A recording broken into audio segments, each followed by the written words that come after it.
HOA cops arrested my sister but panics when Secret Service shows up. I still remember the day everything spiraled out of control, an unassuming afternoon that led to the unimaginable. My sister had just swung by my house for a chat when she found herself thrown into a pair of handcuffs by our so-called neighborhood HOA cops. There was something cold in their eyes, as if they had a personal vendetta, one fueled by power trips and a desire to humiliate. But what they didn't know was that behind my sister's calm demeanor lay a secret that would unspool a chain of events nobody saw coming. When the Secret Service showed up, all their smirks vanished in an instant, and terror took over. This is where it all began. Before we dive in, if you're new here, don't forget to subscribe and hit that notification bell so you never miss an update. If you're excited about this story, let us know. If you enjoyed the video, press 1. If not, press O. Your feedback really inspires me to gather more uplifting and meaningful stories. I grew up believing a neighborhood should be a place of comfort, a place where you wave at neighbors during evening strolls, borrow a cup of sugar when you're in a pinch, and watch out for each other's kids in the front yard. But that illusion shattered the moment I moved to Silver Pine Lane. The first time I set foot on that pristine asphalt, lined by manicured lawns and meticulously trimmed hedges, I thought I'd entered some fairy tale suburb. I was newly divorced, searching for a quiet community to regain my balance. My sister, Marianne, lived 2 blocks over, encouraging me to settle here because on paper it was close-knit and safe. But as it turns out, this place was anything but. The Homeowners Association had a reputation for strict rules that made the finest print in your contract read like a pact with the devil. Things like precisely what color your fence had to be, the maximum number of times your dog was allowed to bark in a day without consequence, and how long you could leave your trash can out on the curb. They liked to assert their authority, but I never thought it could become downright sinister. When I purchased my small but charming bungalow, I had only one request: peace. But from my first week in that house, the HOA bombarded me with warning letters over petty concerns. My grass was half an inch too tall, or the vines on my lattice threatened to sprawl onto the neighbor's side. It was harassment disguised as order, yet I did my best to comply. I told myself, play by their rules, keep your head down, but you can't run from tyranny forever. My sister Marianne was my sole confidant. Only 3 years older, she'd stood by me through heartbreak and triumph. She had this dynamic personality, quiet and observant, but unafraid to speak up when things went wrong. Years ago, she'd served overseas in the Peace Corps, learning diplomacy and toughness all at once. She was gentle but had a backbone of steel. So, when I started complaining about the HOA's bullying, she was the first to encourage me to stand up for myself. Appease them for now, she'd said, but we'll get to the bottom of this. If they're abusing their power, we'll find a way to fix it. That chance came sooner than expected. Silver Pine Lane had a bizarre system in which the HOA had an enforcement squad, self-labeled HOA cops. Their supposed function was to ensure no guidelines were violated. They paraded around like a private police force, sporting uniforms and a brazen attitude. Though I suspected half of them had no real legal background, they carried themselves with arrogance, especially in the presence of women, as if the entire neighborhood was their personal kingdom. One Saturday afternoon, Marianne visited me. She was upset because a friend of hers, Shelby, who lived across the street from me, had complained about the HOA cops trespassing on her property without cause. Shelby's teenage son had been dared by classmates to rummage in the neighborhood's community dumpster for a lost cell phone. Next thing she knew, the so-called cops swarmed her yard, threatening fines and arrests.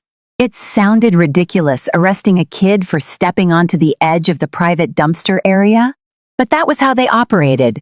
Fear, intimidation, control. What do we do? I asked Marianne while she sipped her tea. She glanced at me, eyes filled with that steady determination I recognized from our childhood. We find out who's pulling the strings and shine a spotlight on them. Moments later, a small commotion erupted outside. We hurried onto the porch. There stood 2 uniformed HOA enforcers, one man short and stocky, the other tall and wiry, both wearing sneers. They pointed at Marianne. "You there," the shorter man barked. Are you the homeowner? No, Marianne said. But I'm the homeowner's sister. Why? Then you're trespassing, he declared. Trespassing on my own sister's property? She retorted, brows furrowing. That doesn't even make sense. Her voice was calm but laced with disbelief. I could feel my heart thumping. Sure, they'd confronted me before for minor transgressions, but actually accusing my sister of a crime was new territory. Ma'am, the tall one chimed in, according to our records, only the homeowner and registered residents are permitted to gather without advanced permission on property grounds. If you're not on the lease or deed, you need written clearance from the HOA. Marianne gave a half laugh. This is my sister's house. I'm here as her guest. You can't just make me leave. The short enforcer stepped forward, puffing out his chest. Ma'am, I don't think you understand. We have authority here. If you resist, we can place you under HOA arrest. At that, I stepped in. Arrest my sister? Under what legal code? He snapped his head in my direction. We have cause to believe she's been inciting neighbors to break HOA policies, distributing unapproved flyers, and harassing our officers. It all sounded absurd. First, I'd never seen Marianne distribute flyers, and second, even if she did, how was that punishable by an actual arrest? Marianne folded her arms defiantly. I want to see the statute that says, you can do this. You're acting like vigilantes. Without warning, the shorter cop pulled out a pair of handcuffs. The metal glinted under the midday sun, cold and menacing. If you don't come quietly, we'll be forced to proceed with immediate detention. The HOA board has granted us that authority. My stomach lurched. You can't do this, I exclaimed, stepping between them and Marianne. The tall one shoved me aside with surprising force. I stumbled but caught my balance on the porch railing. Before I could protest, they had Marianne's arms pinned behind her back. She didn't struggle. She simply stared them down, as if memorizing every line on their faces. A trickle of sweat ran down my neck in the scorching heat. They were really going to cart her off to where exactly? The HOA's makeshift holding facility? My mind spun with disbelief. My protests fell on deaf ears, and in minutes they dragged her away, leaving me stunned on the front steps. That was the day my entire perspective shifted from live and let live to something darker, something that ignited a need for justice, maybe even revenge. I'd lost faith in fairness. How could they do that? And how could I get my sister back? I raced to the HOA's community center, a squat building near the tennis courts. While families played doubles on the pristine courts, inside, a chaotic scene played out. I found Marianne locked in a cramped office that they'd turned into a detention room. There was a heavy metal lock, but no official sign or police presence. Just more HOA enforcers, glowering at me, arms crossed. I demanded to see her. Two enforcers blocked me with their broad shoulders. I recognized the taller one from earlier. She's going to remain here until further notice, he said. Until she cooperates. Cooperates with what? I asked through clenched teeth. My voice trembled with a mixture of fear and fury. She's been meddling in HOA affairs. We'll question her, and if she agrees to abide by our rules, we might let her go with a fine. It was ludicrous. I tried calling the local police, but they insisted it was a civil matter given the HOA's private community status. I was told, if you have a complaint, file a report and we'll look into it. No sense of urgency, no promise that they'd come right away. I felt helpless. My sister was locked in an office by a group of wannabe cops, and I had no immediate recourse. That's when I first noticed a man in the corner, wearing a neatly pressed suit, an odd sight amid the uniformed bullies. He leaned against a desk, observing. He seemed older, with peppered hair, and yet his stance radiated quiet authority. For a moment, our eyes met. There was a flicker of recognition on his face, like he knew something about me or Marianne. But then he shifted, returning to his phone as if nothing had happened. I glared at him, but he offered no explanation. Enforcers ushered me out of the building, telling me to go home or face consequences. I was half tempted to let them try, but Marianne always said I needed to pick my battles. So I left, furious and resolved to find a way to free her legally or otherwise. By nightfall, I was a nervous wreck, pacing my living room. I called every contact I could think of, rummaged through the neighborhood Facebook group. Most people were too scared to speak up, but a few expressed sympathy and even contemplated going back to the community center to cause a scene. But some inner voice told me to wait, to gather facts. At 2 a.m, I finally dozed off, curled up on the couch, phone in hand. The next morning, I was awoken by a pounding on the door. Dread coursed through me, expecting to see the HOA enforcers. But as I cracked it open, I was met by a man in a dark suit, flanked by 2 others. They flashed badges. Secret Service. One of them said curtly, "May we come in?" My heart vaulted into my throat. Was this some mistake? Why would the Secret Service be at my door? The man who introduced himself as Agent Corbin seemed agitated. "We're searching for a woman named Marianne. We were told she was seen in this neighborhood." I hesitated, mind spinning. Why the Secret Service? Fear overcame me. Yes, she's my sister, but the HOA has her in custody. The absurdity of my own words struck me. I realized how insane it sounded. Agent Corbin's brow furrowed. "Custody? Your homeowners association has her in custody?" He glanced at his partner, expression turning deadly serious. "We need to see her, now." They asked me to lead them to wherever she was being held. I didn't hesitate. We marched across the street, headed down 2 blocks to the community center. The early morning sunlight felt too bright, too cheerful for what I anticipated would be a storm. Residents stepping out to grab their newspapers stopped in their tracks when they saw the black SUVs rolling in behind us. Word spread fast. By the time we reached the community center, a small crowd had gathered. The so-called HOA cops had assembled near the entrance. Their usual swagger wilted under the stern gaze of trained federal agents. No more smirks. Instead, they looked pale and uncertain. Agent Corbin stepped forward and addressed them in a tone that brooked no argument. "We have reason to believe you're holding a federal witness in violation of her civil liberties. Stand aside." The short enforcer's jaw twitched. I wondered if he'd try to resist. For a heartbeat, time seemed to stand still. Then he cleared his throat. "We need to see some ID," he mumbled, nowhere near as confident as before. When Corbin flashed his credentials with a practiced flick, the man almost staggered back. "Are right this way," he muttered. We descended the hallway to that cramped office. Once inside, I saw my sister, still handcuffed to a metal chair. Her eyes lit up when she recognized Agent Corbin. "Thank heavens," Marianne breathed. One of the Secret Service agents rushed to unlock her cuffs. I saw it all in slow motion, the enforcers backing against the wall, panic etched on their faces. The man in the suit, from the day before, stood there as well, arms crossed, silent. My entire body trembled with relief as Marianne stood, her wrists chafed raw. Agent Corbin turned on the other man. "I've been looking for you, Campbell. You did quite a job going off the grid." Suddenly, the tension soared. So that man wasn't just some bystander. He was someone the Secret Service had been tracking. The man Campbell didn't speak. Corbin then turned to Marianne. "We got your message. We came as soon as we could. Are you all right?" She nodded, rubbing her wrists. "Better now that you're here." I stood rooted to the spot, confusion swirling in my mind.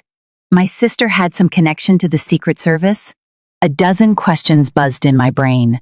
Before I could voice them, the HOA cops tried to slink out. "Not so fast," Agent Corbin snapped. "You're all staying put until local law enforcement arrives." From the alarm on their faces, it was evident they realized the game was up. The illusions of power they'd clung to were crumbling under the weight of genuine federal authority. The next hour was a blur. Local police, who had brushed me off earlier, showed up in droves, responding to the Secret Service's call. The community center became a hive of flashing lights and flustered officers. The HOA enforcers were questioned, forced to explain their overreach, and eventually, they were cuffed themselves, marched out under suspicion of unlawful detention and intimidation. Some of them babbled about just following orders, but the real puppet master, The HOA president, a man named Kyle Beck, was nowhere in sight. Meanwhile, Marianne and I were escorted to my house by Agent Corbin and his partner. Inside, he offered my sister a glass of water, and they spoke in hushed tones. My nerves were on edge, burning with curiosity. I finally blurted out, "What is going on?" "Marianne, how do you know the Secret Service? Why did they come for you?" Marianne exhaled, shoulders sagging. "I've been working with them informally." The man thereafter, Campbell, was suspected of forging documents and funneling funds to extremist groups. I recognized him a few months ago at a local event. I discreetly reached out to the authorities. My mind reeled. Wait, so the guy in the suit who was at the community center was forging documents? She nodded. He was posing as an HOA consultant, weaving into the community's finances. This HOA, or at least certain high-level members, were benefiting from shady deals. That's why they were so determined to keep prying eyes away, including mine. They accused me of meddling when all I did was poke around their finances to see if they were coercing the neighbors. Turns out the problem was bigger than I realized. Agent Corbin chimed in. "We suspect that Campbell, along with the HOA president, was using the association as a front to launder money. By threatening residents with fines and property seizures, they acquired cash under the radar." Marianne's presence and attempts to help neighbors set off alarms for them. I stared at my sister, realization dawning. "That's why you always wanted me to gather the evidence but keep it quiet." "You suspected something huge." Marianne nodded, tears shining in her eyes. "I didn't want to drag you into this mess. I had to wait until I could contact Corbin safely. But then the HOA targeted me, and I lost control of the situation. The frustration, relief, and anger all simmered inside me. This had gone from an absurd HOA fiasco to an intricate criminal conspiracy. "What about the revenge we wanted?" I muttered, remembering how powerless I'd felt. But then I looked at Marianne's freed wrists, the circle of fresh bruises. The best revenge, I realized, was justice. Over the following days, the fallout was swift and dramatic. Campbell was arrested. The local news exploded with stories of the HOA meltdown. People called it a fiasco. Others called it a tragedy. The entire board resigned amid investigations for fraud and misconduct. The faux officers who locked Marianne up faced charges. Kyle Beck, the elusive HOA president, had vanished, supposedly fleeing in the middle of the night. There were sightings in neighboring towns, but nobody pinned him down. The Secret Service put out bulletins. The neighborhood breathed a collective sigh of relief as the oppressive regime seemed to dissolve overnight. Yet I couldn't find real peace. Not until I knew Beck was caught and made to answer for his sins. Marianne was my anchor through the media frenzy. A swarm of journalists hounded us for interviews. We stuck together, refusing to speak publicly until the dust settled. Neighbors approached us on the street, praising our courage or, in a few cases, cursing us for ruining the neighborhood's reputation. That last one was laughable. What reputation was there to save?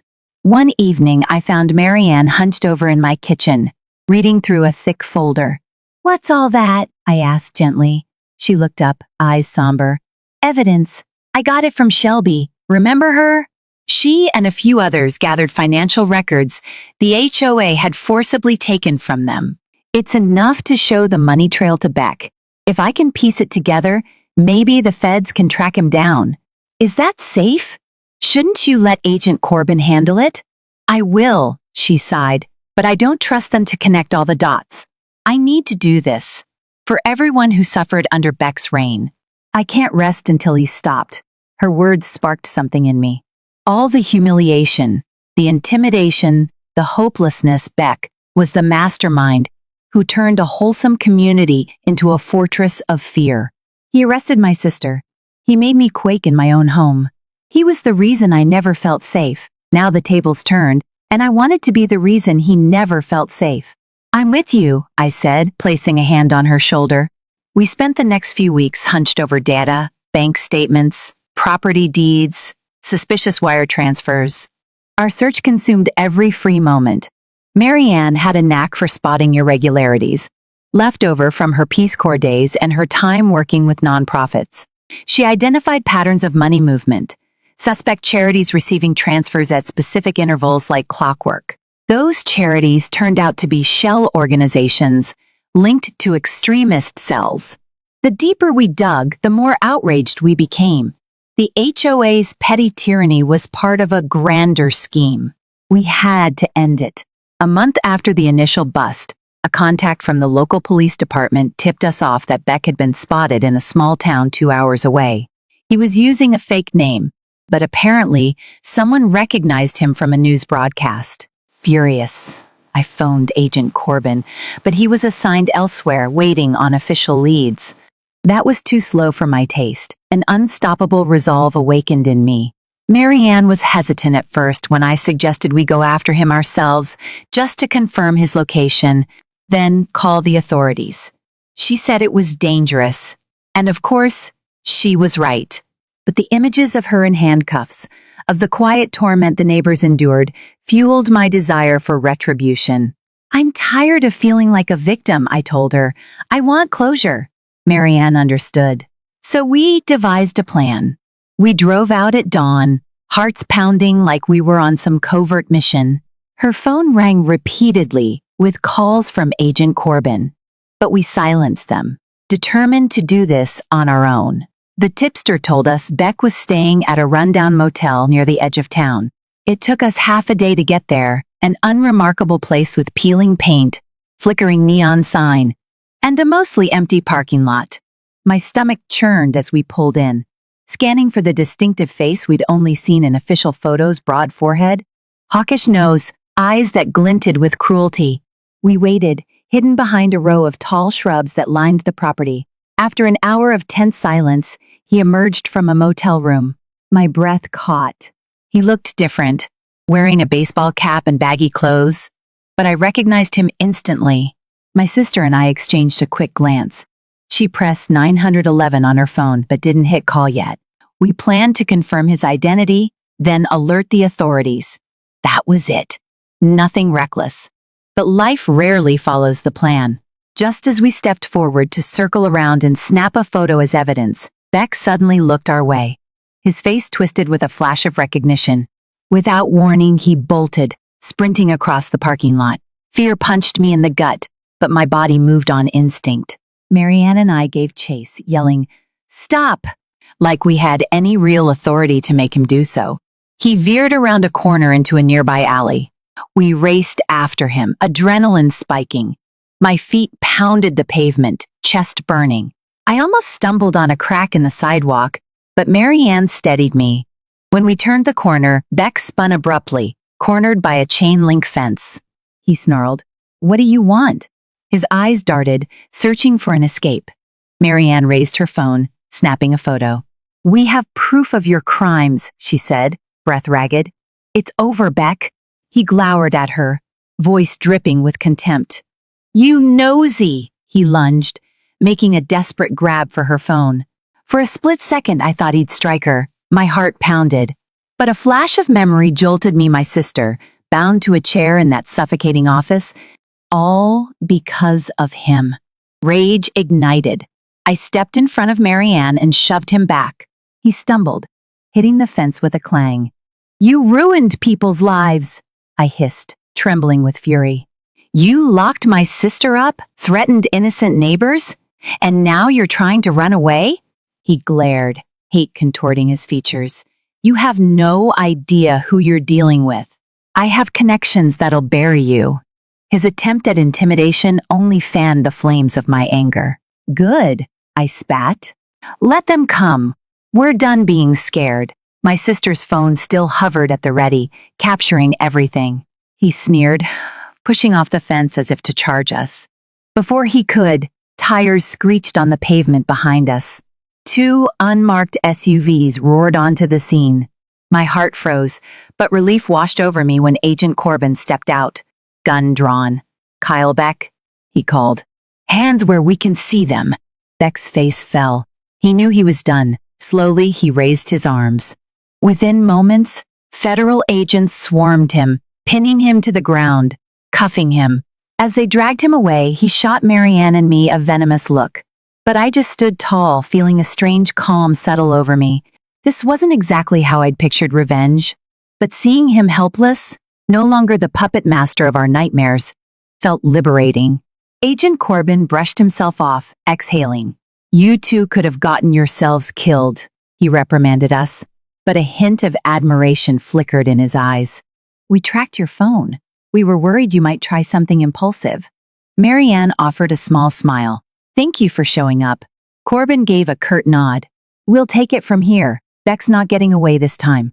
As the agents led Beck into the waiting vehicle, it finally sank in. The orchestrator of our torment was in custody. It was over, or at least it was the beginning of the end. Later that day, Marianne handed over all our collected documents to Corbin, who seemed genuinely grateful. He promised us that justice would be served, that the system would hold Beck accountable. When we finally returned to Silver Pine Lane, it felt strange, like walking into a different dimension. The threat that had lurked behind every impeccably trimmed hedge was gone. Many neighbors gave us thankful nods or offers of help with groceries. A new HOA board was forming under strict oversight from local authorities and new transparency guidelines. Some residents decided to dismantle the HOA structure entirely, but ultimately they opted to keep a skeleton version that only handled routine neighborhood maintenance. No more enforcers. No more tyranny. In the days that followed, the tension that had once suffocated our streets slowly evaporated. Children played more freely in the driveways, and neighbors didn't flinch if they saw someone linger outside their house. Marianne, bruises fading, returned to her old self-compassionate yet firm, always ready to help a neighbor, fix a broken window, or sit with them through a difficult time. I threw myself into a support group for victims of harassment, using what I'd learned to help others advocate for themselves. The local police apologized for their inaction, promising to treat future HOA-related conflicts with greater caution. Whether that promise would last, I wasn't sure, but it was a start. I found a renewed sense of purpose, championing fairness and encouraging people to fight against abuse of power. I organized a small gathering at the park where neighbors could talk openly, share their stories of intimidation, and find unity.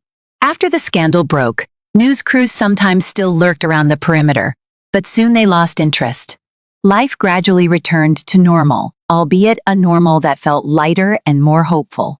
One sunny afternoon, Marianne and I took a stroll along the newly replanted flower beds that lined the main street. The air smelled of fresh mulch. We chatted about everyday things, a new cafe opening, the possibility of traveling to see our relatives. We talked about everything but the ordeal that had consumed our lives. Finally, as we passed the community bulletin board, freshly updated with fair guidelines on yard maintenance, an innocuous list that no longer dictated every facet of existence, Marianne paused. "Do you feel better now?" she asked, voice soft. I inhaled deeply. "I do. Part of me still feels the sting of everything we went through. But at least now I'm not afraid." Her eyes crinkled. "I'm proud of you, sis." We stood up, and we took back what was ours, our dignity, our freedom, and we never backed down. I slipped my arm around hers, feeling that unbreakable bond between us. "We did," I whispered. In that moment, standing under the gentle warmth of the sun, for the first time since I moved into this suffocating neighborhood, I felt truly at home. Not because I'd changed the exterior or followed every petty rule, but because I'd finally reclaimed my sense of self. My sister was safe, my community was healing, and the man who tried to bend everyone to his will was behind bars. Did we get vengeance? Yes, in a sense. We took down a cruel system that toyed with our lives. But more than that, we found something more potent than revenge. We found renewed faith in our own power. We found resilience in unity. Even the neighbors who once cowered behind their curtains had joined forces in the end, sharing testimonies and evidence that helped convict the guilty. The final blow to Beck wasn't just delivered by me and Marianne, but by a community that refused to be broken anymore. Soon, Marianne would move on to her next chapter. She had big plans to get back into nonprofit work, or maybe even run for local office. I decided to remain in Silver Pine Lane, ironically enough. Instead of letting the place remain a haunted memory, I wanted to see it flourish. free from the oppressive shadow of an unlawful HOA. And day by day, it did. With Beck's sentencing, a hush fell over the neighborhood. People talked about closure. They spoke of retribution with quiet satisfaction. But the best part for me was knowing we'd done right by those who came after us. No one else would suffer the same twisted injustice that had befallen my sister and me. If that wasn't the sweetest form of triumph, I didn't know what was. And that's how we turned a nightmare into our ultimate victory. From HOA arrests to the shocking arrival of the Secret Service, this story proves that even in the darkest moments, resilience can blaze a trail to justice. My sister and I emerged stronger, closer, and more determined than ever to protect our community and each other. Have you ever faced an intimidating situation that seemed too powerful to fight? Sometimes all it takes is courage and the support of those you trust to bring down even the most relentless threat.